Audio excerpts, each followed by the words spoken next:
ఎల్లప్పుడూ ప్రభువునందు ఆనందించుడి. మరల చెప్పుదును, ఆనందించుడి.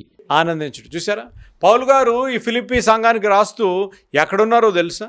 ఆయన చెరసాలలో ఇట్లా మామూలుగా ఉండే చెరసాలలో కూడా, ఎందుకంటే ప్రిజన్ మినిస్ట్రీ చాలాసార్లు పరిచర్య చేశాను కాబట్టి నాకు తెలుసు.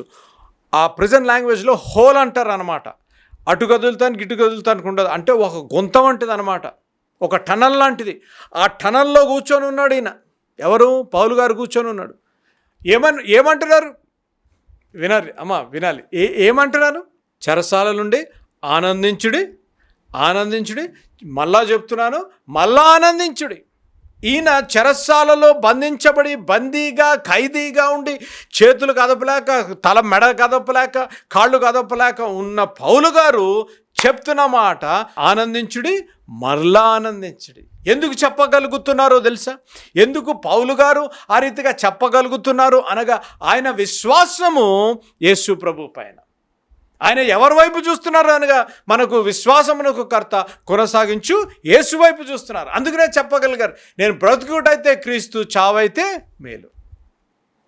కష్టంలో, నష్టంలో, ఇరుకులో, ఇబ్బందులో ఉన్నారేమో, దేవుని యందు ఆధారపడి దేవుని వైపు చూస్తూ నీకు ఒక నిరీక్షణ ఇచ్చిన దేవుణ్ణి నువ్వు స్తుతించాలి, ఆనందించాలి, అనుకోవాలి. అరే, ఇంత కష్టమైన, ఇంత నష్టమైన, ఇంత విషాదము జరిగిన ఈ కుటుంబాల్లో ఏ రీతిగా ఇంత సంతోషంగా ఉన్నారు అని అడగాలి. అడిగినప్పుడు నువ్వు చెప్పగలగారు, మేమెందుకు సంతోషంగా ఉన్నామో అనగా, మా ఇంట్లో బాధ ఉన్నా, మా ఇంట్లో కష్టమున్నా, మా ఇంట్లో నష్టమున్నా, మా ఇంట్లో మరణము జరిగినా, మా ఇంట్లో గొడవలు ఉన్నప్పటికీ కూడా ఎందుకు సంతోషంగా ఉన్నాము అనగా, మాకు నిరీక్షనిచ్చే దేవుణ్ణి మేము సేవిస్తున్నాము, శాంతి సమాధానంనిచ్చే దేవుణ్ణి మేము సేవిస్తున్నాము, మాకు ఒక పరిష్కారం ఇచ్చే దేవుడు మాకు ఉన్నాడు కాబట్టి మేము సంతోషంగా ఉన్నాము అని చెప్పగలిగిన ఆధ్యాత్మిక పరిపక్వతలోకి మనం రావాలి.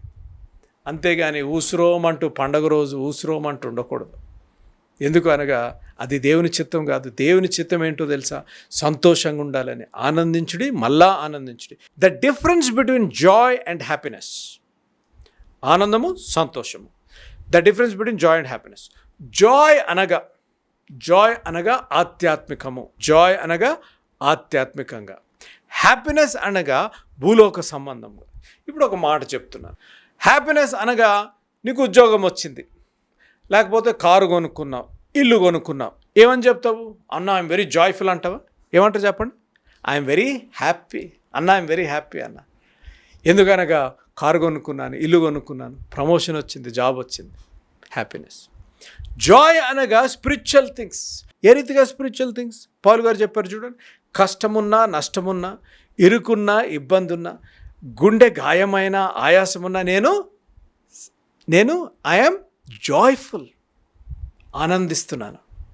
సంతోషము, ఆనందము డిఫరెన్స్, ఈ వ్యత్యాసం తెలియాలి. ఆనందిస్తున్నాను. ఆనందము అనేది పరలోక, లేకపోతే ఆనందం అనేది ఆధ్యాత్మిక సంగతులకు చెరికింది.